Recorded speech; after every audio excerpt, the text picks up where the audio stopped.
I've heard you say kind of a couple of things in the discussion today. So I heard you say, before you build, kill. I heard you say data really is kind of the underlying source for the decisions you make as a company. One thing that really stuck with me was this idea that sometimes you just have to appreciate that some things are part of the process. And then this whole idea of using content to drive your brand. I've learned a lot from today's discussion. We've known each other socially, so it's nice to have a intellectually stimulating conversation. So I really appreciate you taking the time to be on the show. Thank you. And I think I mentioned that at the beginning, this doesn't happen enough in our space. Yeah.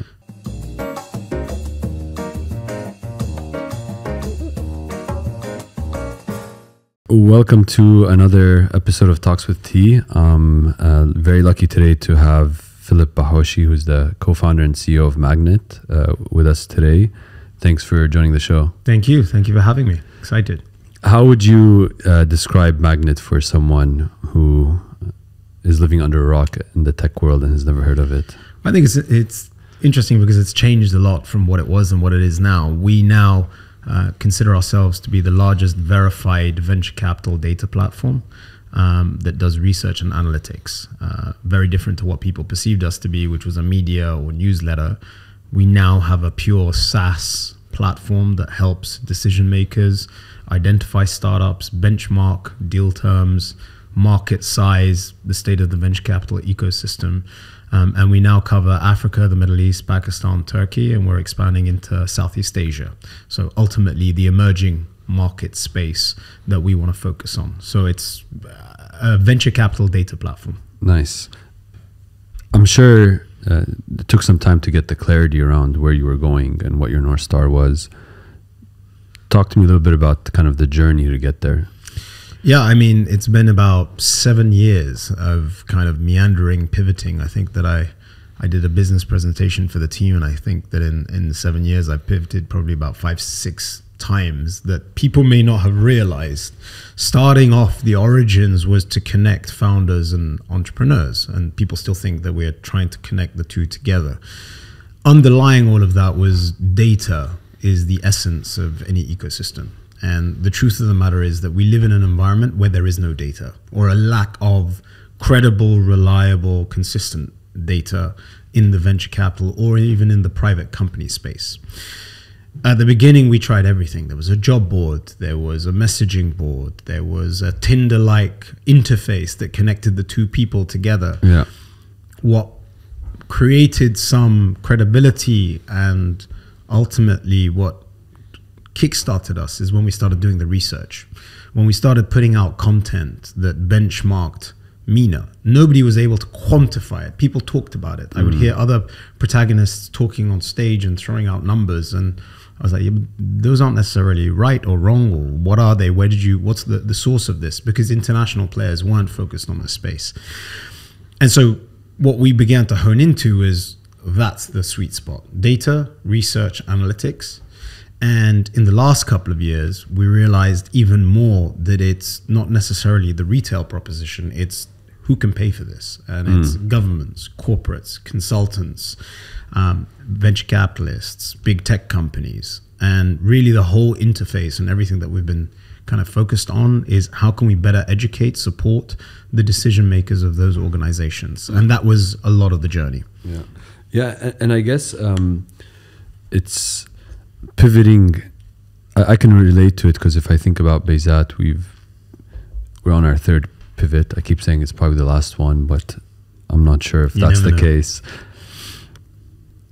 The idea of pivoting comes with mixed reviews externally in terms of how long do you stay attached to an idea? When do you make the decision that this idea isn't working and throw in the towel to move in a different direction?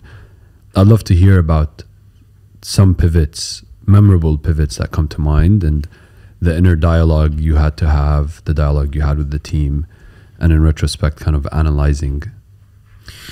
So I think you have to be humble, you have to be nimble, you have to accept when things are working, and you have to accept when they're not working.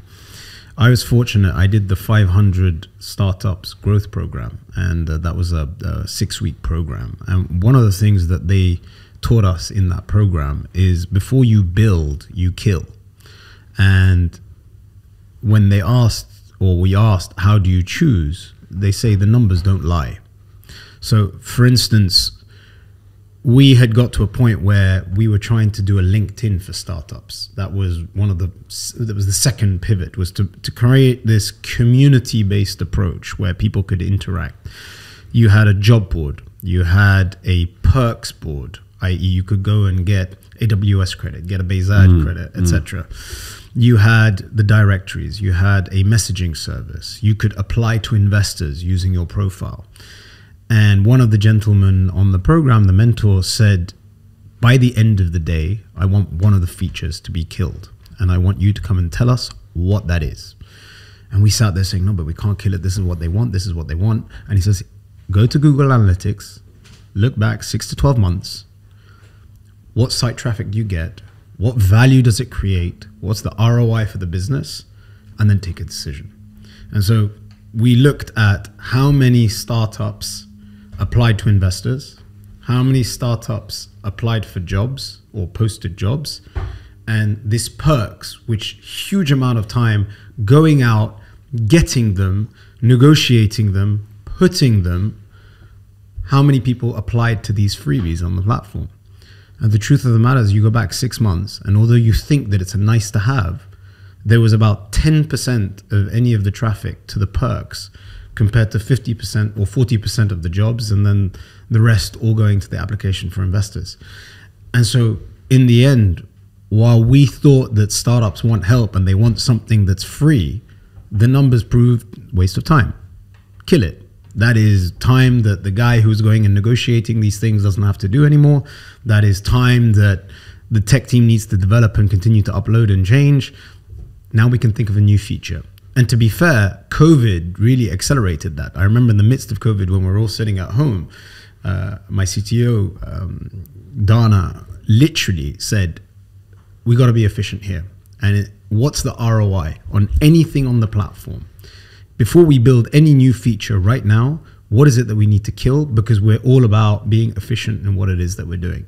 And we've lived by that motto. So while pivoting is the idea that you're changing, the way that you go about doing it is to try and be, one, experimental, try things, do things differently, etc. But also, two, look at the numbers. And in the end, speak to your customers. Because if the customers don't need something, then why have it? Kill it. And that's one of those learning lessons that we began to kind of pick up on. It's hard when you're emotionally attached to something to say, I'm going to let go of it. And so how do you detach the emotion from the decision that seems more logical? It's a great question. Maybe I'm not the best person because I try to be quite rational as a data-driven business. Yeah. I am not so emotionally attached. I mean, you could probably argue that, and I don't realize what I am emotionally attached to and what I'm not emotionally attached to. But I have not, in the 7-8 years of doing this, been too emotionally attached to a feature, shall we say. If the numbers just tell you it's not working, it's not working. We built a whole online subscription model thinking, right, VCs want to see growth. We need to show that it's online. The numbers didn't justify it. We've now gone and moved completely offline, and it's completely SaaS enterprise. And it didn't bother me. Yeah. But to answer your question, numbers, data, and as a data business, I really appreciate that, is the core of all decision making. If you do it based on emotions, you will make irrational and wrong decisions. If you do it based on facts, figures, and I say data, but it can be quantified data or it can be subjective. You can interview, you can run surveys, you can send surveys to your clients, you can send surveys to prospective clients, you can ask your BD team feedback that your customers are saying when you're speaking to them. We now launched valuations on the platform. I can tell you that the number one feature that every single person wanted was valuations on the platform. Right? If 100 people are telling you that you want valuations on the platform, then you should probably try to look and do it. If one person says that he wants an API for the social metrics of the company because it really helps them, Are there 10 others that want it? Yes, no. So ultimately, it comes down to data to take out the emotions of any decision making. Yeah. There's a perception that if I'm trying to build a tech business, I need to go out and raise a boatload of cash. I know that historically and even today, you run a pretty lean operation. So talk me through your mindset around fundraising, how you think about running Magnitt. Yeah, it's we've only ever done one raise back in 2018. There are benefits and consequences of being able to do that. Understanding the industry is that hyper growth is the venture capital mindset. So I always say that venture capital is not charity. If they're investing, they're expecting exponential returns. And for exponential returns, you need exponential growth.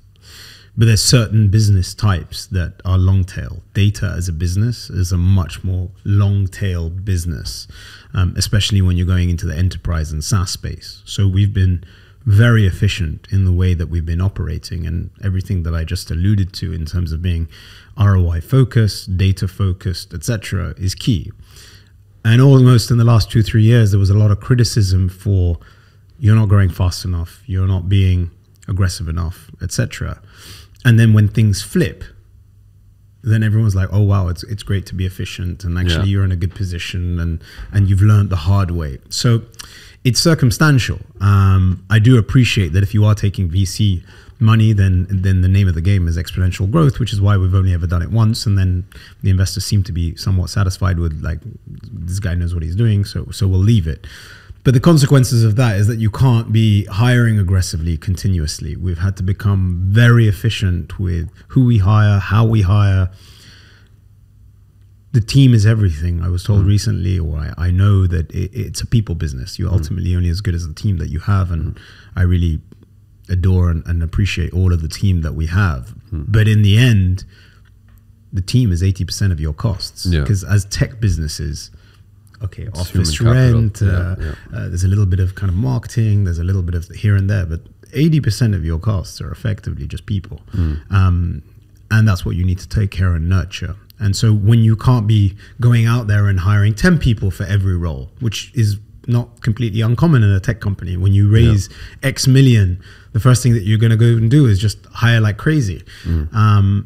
We took a slightly different approach, and it was a bit more conservative, that we need to continue to kind of identify the people that will take us to kind of continued growth moving forwards. Yeah. And to a certain extent, the flavor of 2018 through 2022 is now out of fashion, which is burn cash. And so what have you learned? I mean, tell me some stories around when you've had to make tough decisions to run the business in a way that is capital efficient. So I'd love to hear kind of stories around that, any that you're willing to share, preferably ones that you're not willing to share. and then we can kind of delve into what other entrepreneurs can learn from that experience. Look, I think we've always been relatively cost efficient from an operational perspective. So we've never had the flashy office, and we've never had the big space. We've never really had too much of the swag and those type of things. So when we were based out of the DMCC and the JLT, it was meager, and then we went into COVID for about 18 months of that. So we were very cost efficient from the OpEx kind of perspective.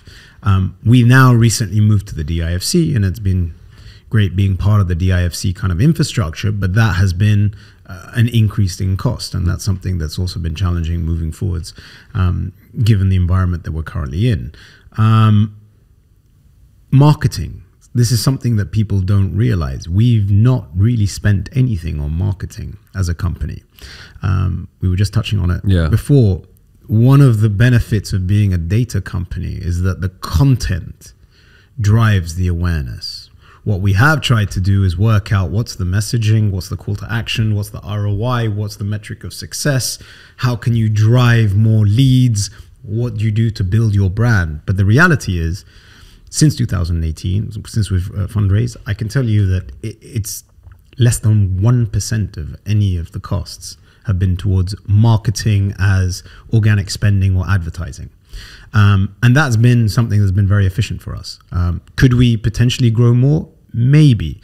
The challenge was when we were an online subscription business, like any checkout process, the idea was get them to the website, buy a report, buy a subscription, payment gateway, checkout.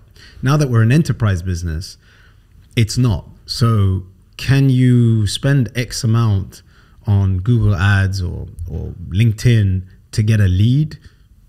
Probably not. And as a B2B business, you should probably be out there networking, events, content creation, driving awareness through insights and analysis. And so that's been very cost effective, albeit a lot harder than if you were just churning out marketing spend. Yeah. So those are two kind of things that we've been very kind of efficient in the way that we've been operating the business. Nice. It's not a natural career path to go into consulting / investment banking, go do your MBA. I think you went to INSEAD. Yeah. That's where we have some common friends. Yeah. And then decide after your MBA that I'm going to go start a startup. You know, I spent all this money doing the MBA. Typically, I'm going to go into a consulting gig or... Yeah. Where was your head at when you decided to jump into this? So I've always been somewhat entrepreneurially minded, that I wanted to do something for myself. Why? I guess because I wanted to prove that I could. Okay. I've had the luxury of being able to make those decisions without necessarily some of the consequences, and I always wanted to give it a go. Having left the MBA, the truth is I joined the family business for a year and then decided to do something on my own. And I wanted to prove that I could. So whether that's stubbornness, and with time you begin to realize, was that the right reason or not? But I wanted to prove that I could actually be successful in my own right without it being a corporate or family or whatever it is. You know, it's interesting because it's actually quite common and quite natural, I think, more and more than I realized before starting the show, that a lot of people want to start something to prove they could to their parents, to society, to themselves, and then it naturally evolves into a bigger purpose. So I think validation. I always say that founders tend to be narcissists, or you need to be somewhat crazy. I mean, the famous quotes of people they have to have ridiculous self-belief, and that they have to almost be crazy enough to want to try. And at some point that validation continues to kick in. And when you talk about the emotions that you mentioned earlier, the hardest decision making is something working or is something not working, and when to call it quits and when to continue. But ultimately at its core, I was always inclined on the business side of the operating, the business development and the sales side of things. And at INSEAD, all the electives that I chose were entrepreneurial. And it already gave me the platform and the understanding of what it was as kind of an industry. I don't know that what I'm doing now is what I had set out to do. I originally wanted to, and I recently listened to the podcast on Vivino. The first idea that I had was to try and build out a wine directory of information. And now that you hear it's a multi-billion-dollar business, it's fascinating to understand. But the other one that I coming from a private banking kind of background as chief of staff for the CEO of Barclays Middle East, I wanted to create that online portfolio management because I could see the inefficiencies in the private banking world. But back in 2014, 15, the entrepreneurial ecosystem, the structure, the cost of starting a company was so high and challenging that, like, how do you go and build an online portfolio management business or a wine app when, like, you don't know the industry, you don't know the space, you don't have the engineers, everything is outsourced. All of those challenges of kind of, I'm still a sole founder, although I have a great CTO and I'm building a great team. But at the time, you're outsourcing everything. And so for me, it was a drive, it was a passion, it was a real belief that I wanted to try and do something on my own. And that's what instigated it and kind of kickstarted the whole exercise. So you probably have the statistics on this. What percentage of MENA startups are sole founders versus? We're going to hopefully bring out a report on this specifically. On the last count, I think it was close to 30%. of founders. Actually, that's the report that we did in 2017. So Okay. we want to benchmark against that now. Got it. We're actually aggregating the data on this. But I wouldn't be surprised if it's close to 30%, whereas in the States, about 30 to 40% are 2 founders or 3 founders. And we talked about the All In podcast. Like, you hear these guys, the companies that are likely to be most successful are the ones that have 2, 3 founders that can leverage each other, be a support for each other in the good times and the bad times. And I think that is something that slowly, from a mindset perspective, is beginning to change. I think the Kareem story is a great example of really the role models of 2 founders. Then in the recent documentary that they released on their 10-year anniversary, how they brought the 3rd co-founder from Saudi, and they made a strict point of saying that we were all on equal terms and we believed in each other, and while we started as 2, we embraced the 3, and we wanted to continue to grow accordingly. And it takes that level of kind of understanding. And the other thing is that serial entrepreneurs make for the best entrepreneurs. I think every one of the godfathers of entrepreneurship here, whether it's Fadi Ghandour or others that state, I know that, for instance, Ronaldo and Ali Habib from Aghami, Ronaldo from Souk, love hiring founders that have either been successful or unsuccessful in their companies, because they understand what it takes to potentially scale and grow those companies. So it's not just the single founder, 2 founder, 3 founders. Like, do you actually have experience in this space? And you're more likely to be successful in your 2nd or 3rd venture than it is on the 1st one. But don't discount the experience that you had in that 1st venture going into the others. Yeah.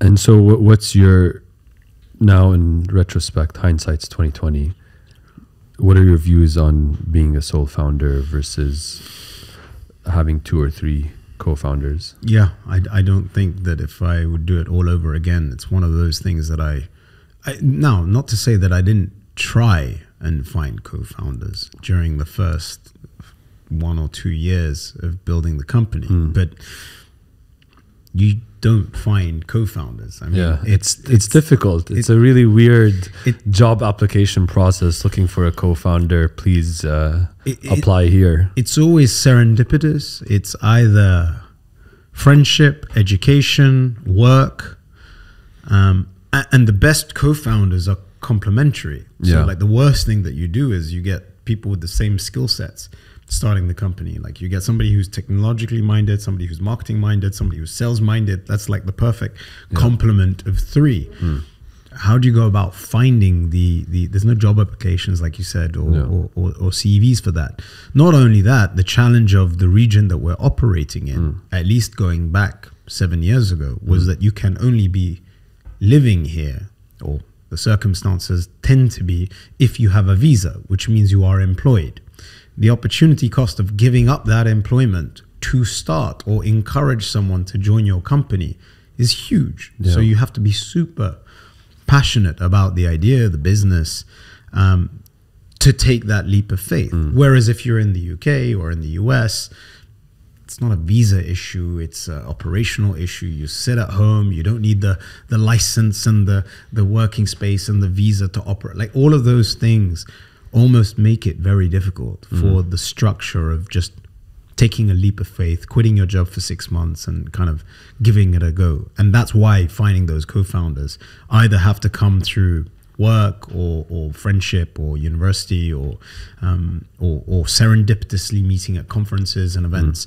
Now more than ever before, many of those structures are beginning to exist. But not easy. And I wouldn't have done it the same way if I could do it again.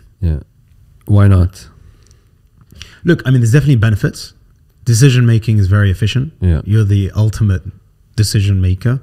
It's while you can be democratic and listen and I'm always one for feedback and understanding what other people have, and I value everyone's opinion. In the end, the decision is yours. So that makes things quite efficient. But the downside of it is that you are literally on call non-stop. And as my father would say, the buck stops at you, right? Other people can move on. Other people can find other opportunities when things get too stressful. But in the end, you're the person that there's no, like, you can't take that 1, 2 month, 3 month holiday break or take time out in that kind of way, and the responsibility lies at you all the time, non-stop, 24 hours a day, 7 days a week. And that's one of the challenges. And I can't speak to, I mean, you're three founders, so it's interesting to get your perspective from what it is the other way around. And you always hear that the sole founder wishes that they had co-founders, and then co-founders sometimes say, oh, it would be so much easier if you're a sole founder. Yeah, I mean, I'm very fortunate to get to work with my brother as one of the co-founders, and then Brian is like a brother because we've been friends since high school. So actually him and Talal are best friends from high school. That doesn't create challenges? Yeah, I mean, it has its own challenges, but I think kind of reflecting back on it,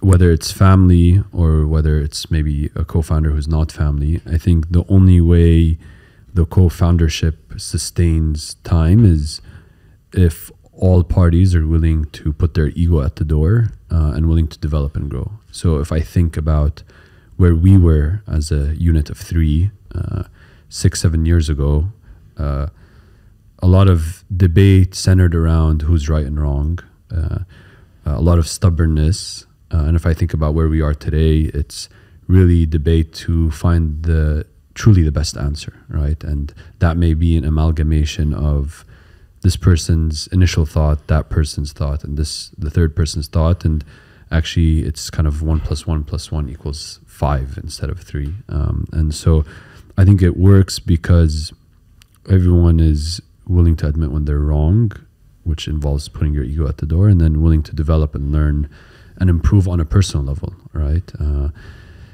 All of us have done some level of therapy, coaching, whatever you want to call it, to improve on a personal level in order to bring that better person. I can't imagine what it's like being a solo founder, because the flip side of it is, I think once, given that we've established that relationship as co-founders, where it's more productive than destructive when we interact with each other, then there's this inherent trust, right? And so when a critical hire leaves, for example, it's not like, oh shit, I'm on my own, what am I going to do next? And you know that you have other people that you can lean in on. So kudos to you. I mean, I can also imagine that it develops a lot of mental toughness to be a solo founder. I mean, to be fair, I mean, I have to give a lot of credit to Dana, who has joined me for now close to 5 years in this journey, and to an extent has been my rock and bouncing board from that perspective. So I can't say that it's been completely alone in that journey, but like you said, that relationship develops in trust. But yes, you begin to grow very thick skin. I mean, to kind of jump on your points, maturity is also very important. I think it's you talked about the statistic of sole founders. I think the other one that we looked at was what was the average age of founding a company of the most well-funded startups in the region, and interestingly the average is around 33.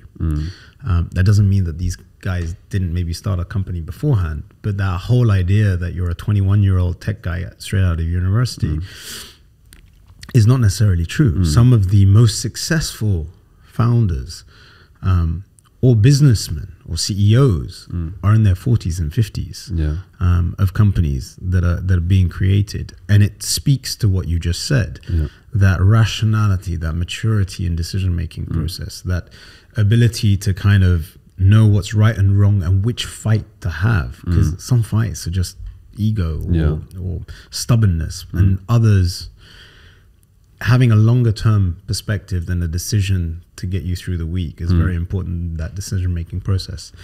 Yes, you do develop very thick skin. Did you always have thick skin, or is it something you feel like? I think I've always been stubborn. Okay. I'm comfortable saying that, and that stubbornness can manifest in being kind of one-tracked. It can also lead, I don't want to say to a lack of empathy, but that sometimes the emotional side is kind of blocked out with regards to just taking decisions. And that's something that I've definitely had to kind of work on the importance of empathy and the consequences of decision making and what's right, what's wrong, and how to kind of develop that as a skill set. But yes, you definitely develop thick skin. And I think actually where the positive of that is that not every decision is going to be right. There are consequences to that may be, I mean, to a certain extent, every time we put out data and research, for instance, that whole trolling concept, there's always someone who's going to be upset. There's always someone who's going to criticize. There's always and there was a time where I would react to every comment or concern or question or you're wrong or you got this wrong, and it became very consuming. Whereas now we've come to just appreciate it's part of the process. In an environment where there is a lack of data and information, you're not going to claim to get things right 100% all the time. You just accept that, thank you for letting us know. That's very useful. If you would like to share the correct information, if you would like to tell us what's wrong, we can amend it, we can change it, we can update it. That's the beauty of the platform, and kind of develop it from that perspective. So the thick skin has even come in ways that you've just had to kind of evolve and appreciate that criticism from clients for things that don't work. Not everything's going to be perfect all the time. Thank you very much for the feedback. We'll work on it. We'll get back to you when it's fixed. Happy client. And so taking what would have been frustration or anger or upset or sadness of opinions that people have and converting that into, right, how can I now create a solution to the problem that's been presented, is almost another way of manifesting thick skin. Yeah. To a certain extent, I think we were chatting about this before we started recording. To a certain extent, a business to grow has to continue to, I don't want to say reinvent itself, but find that next wave of growth. How have you tried to navigate that and find that? So interestingly, I think that the journey of Magnitt has also been part of the journey and the growth of the ecosystem itself. Okay. So when we started, I'm not going to mention now names, but there are stories of people saying, why waste your time? Yeah. We don't need you. Nobody needs this data. We all know who the good startups are. Yeah. I can pick up the phone and speak to a VC and they'll tell me what's good, what's bad. Yeah. Our biggest clients are corporates, governments, and the people that don't have the access to the phone to the investors. So if I built a business to try and support the people that could pick up the phone, then they're right. Yeah. We don't have a business that supports that. Yeah. We support the people. It's that Simon Sinek, or not the known knowns or known unknowns, etc. It's the people that don't know that we're trying to support. With time, the people that do know and pick up the phone are now looking at deals in Africa, Pakistan, Turkey. As per the report we published last week, $7 billion across all of those geographies. More than 750 investment deals, which means that those are the deals that received investment, which means there's a multiple of them looking to raise funds. No amount of interns is more efficient than a company that's sole focus is to aggregate, put the information, get the contact details, get the data on the platform. So for the cost of a junior associate or an analyst, you get more information, accurate, etc. So the mindset has changed. So to your point is, at the beginning, everyone says, oh, we don't need this. And to be fair, many VC ecosystems love opaque environments because it gives a competitive advantage to the VC. So you can understand why, if you took that criticism, you would be like, oh, maybe they're right. I remember, again, one VC several years ago when Magnitt just launched, and it was the Tinder interface. Yeah. The idea was to send 1-minute videos of all the pictures of the founders. And I was pulled aside and said, you can't do that. I said, why? He said, well, now you're going to kill the competitive advantage of us knowing who's who. Like, so it's better if you just keep it data driven and stuff. Now, we didn't end up doing it, but it hit me that, like, okay, is it that they're not interested, or is it disruptive? Yeah. And I can't say it's been completely disruptive, but what I can say is that the accuracy of the data and the ability to put out information in a credible way is core of what it is that we're doing. So one of the things that's always kind of struck me as pretty impressive about you as a founder and then as a business is your ability to become a brand. Like, so when I think about top of mind for data analytics, startups, Magnitt, right? And then the flip side of it is you said you haven't really spent any money on marketing. So if you kind of look back on it and you have advice for founders or for anybody who's looking to become top of mind from a brand perspective without spending money on marketing. I mentioned that before we started, that I think it's obviously, as a data business, I appreciate the importance of data, and I repeat the values of what we have: credible data, accurate data. And one of the things that was so I came from that consulting background and used to do presentations for the CEO of Barclays, and everything was about clean representation of information. In the venture capital space, it's not uncommon to see 150-page decks of reams of information. And one of the things that when I started, was very dear to was actually, we've moved back into the presentation style, but was infographics. Just very simple, dumbed down, easy to digest visualization of content that could get picked up by the media. And I believe that any startup in the field and industry that they're in are able to do that and become a thought leader in that space. Talk about yourself. People still don't know necessarily the best insurance provider. They don't know what the best premiums are. They don't know what the risks are. How do you make that easily consumable, easily digestible, and understanding? I remember, and to be fair, I don't know if you remember the state of payments when back in the day, the guys at Payfort brought out the state of payments. That was genius. I mean, everyone was reading this report on the state of e-commerce and payment gateways. I mean, you can't get more dull than payment gateways. And yet they brought out this landmark report on the state of payments. What was the percentages? How many people were consuming it? Or what were the volumes? What was the pricing models? People love data. And whatever your startup is in, rather than the focus, it's funny, people always say, Magnitt press releases. I wouldn't be surprised if we kill funding announcements on Magnitt very soon, because it's a distraction for what our business model is now. But the vanity side of it is huge. The reality is, if you just put out thought leadership, be a thought leader about an industry. We just brought out a report this week, the 2023 Venture Capital Report, right? It goes out in the media, people like to share it, etc.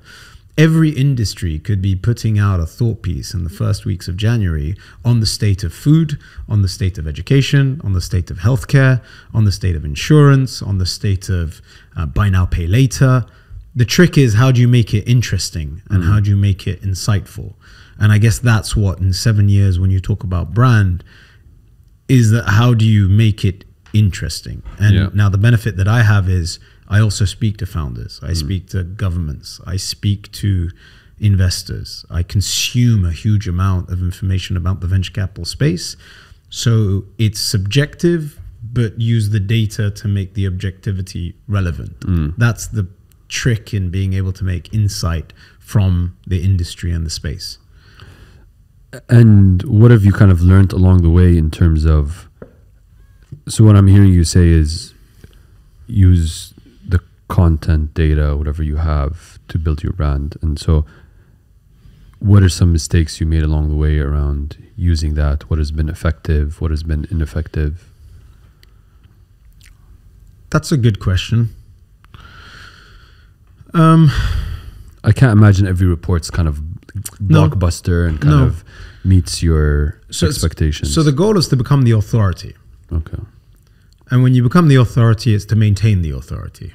Now, you can't be 100% accurate, but you need to make sure that you are as accurate as you can be. So I tell you one thing that has worked in our favor and that we stick by is that we have a very, very clear methodology by what's included in our report, what's excluded in our report, and how that benchmarks to international reports. because there are plenty of entities and organizations putting out reports on venture capital. Everyone has a different number. Everyone has a different perspective. What we do is make sure that it's consistent and with a clear methodology. What didn't work, I look at when we tried to enter one or two markets without the full data set. We went out and put out information that was only the 50% of the data set, and people criticized it for being inaccurate.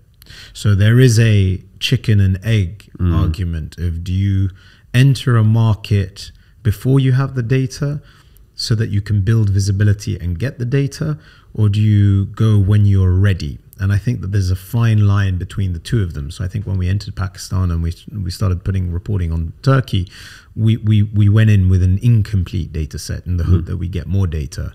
And that kind of tarnished part of that reputation because everyone criticized it for being inaccurate. Yeah. Now, the counter argument is because it was inaccurate, everyone gave us the information. But you only get so many chances to do that market entry. So that was an example of where it didn't necessarily work in our favor. What does work in our favor is that vanity is very important. And I always say that, look, if it's not right, give us the data and we'll make it correct. So from a VC perspective, there was a instance when one VC was on stage and said Magnitt's data is incorrect and it's a misrepresentation. And I went and said, why did you say that on stage? And he goes, well, you don't have our data. I was like, then please caveat it by saying that's why it's inaccurate. Because if you're not giving the information, then that's not I can't get the information. So being able to have those conversations is very important, and being the authority and trying to kind of make it consumable, I go back to that point, is very important in creating credibility. How do you blow off steam? I mean, how do you keep your head on straight and have the clarity? There's so much pressure on your shoulders. So how do you, what are your outlets? Exercise. I now methodically go running. I've become obsessed with podcasts. I love Formula One. I love UFC. I love the All In. I love politics. I now walk home. I've actively decided, at least while the weather is good, to walk to work and walk home. And there's something so soothing about walking. Like I've 40 only minutes. I've only grown to appreciate it in the past year. It's like, it's therapy. Well, I think that if you look at it also, that why do I walk home? Because I listen to a podcast and it gives me 40 minutes to listen to something, to disconnect. Whereas before it was music. I love music and I enjoy music, but on a daily basis, there's only so many songs and things that you want to be listening to. But I now know that there is a episode every day of the week that's going to be fresh content, whether it's about UFC or F1. And this is subjects that are completely different to what it is that my professional kind of interests are. That's what excites me from a relaxation perspective. I'm a beach person. I love being out on the weekend and kind of just completely different to where it is that you're operating on a professional perspective. And I enjoy traveling. So being able to get away, which I don't get to do enough. But I do enjoy stimulating conversation. I think that's something that I've come with age to realize more and more. It's not just the superficiality. I do enjoy this, a proper conversation, good friends, not superficial conversation is far more interesting than just small talk. And I think that's something that I seek more and more in terms of the people that I hang out with, the interests that I try and cover, that kind of allow me to blow off some steam. Do you find that the crowds you hang with or the people whose company you enjoy has changed from your investment banking days to your startup days? Potentially. I mean, I can't say, I'm not going to sit here and say it's changed a lot. In fact, many of the people are the same people, and but we've all matured as well. And I think the conversation has changed. Okay. I don't want to say that the people have necessarily changed, but the conversation has definitely changed. Everyone's at a very different point in their lives. The conversation is no longer just the social interactions, is now much more deep and profound from that perspective, and understanding where people's goals, ambitions, and also being able to give back. So like I really do enjoy supporting friends or people that need help, or guiding them. My gut reaction when people come to me, and I've actually had to say this all the time, when people come and ask for help, which is sometimes overwhelming because you realize that you put a lot into it when you're supporting someone, that I tell them, if you're not ready to hear brutal, honest feedback, then it's better we don't have this conversation. But if you're coming for validation, for me to tell you everything's great and everything's okay, you've come to the wrong person. But at the same time, when somebody is looking for help, you can give it to them, they consume it, and it's successful. There's nothing more satisfying than being able to support somebody from that perspective. So I think that's where the conversation has genuinely changed now from the kind of banking years. And I would say it's more age than profession. Fair. I've heard you say kind of a couple of things in the discussion today. So I heard you say, before you build, kill. I heard you say data really is kind of the underlying source for the decisions you make as a company.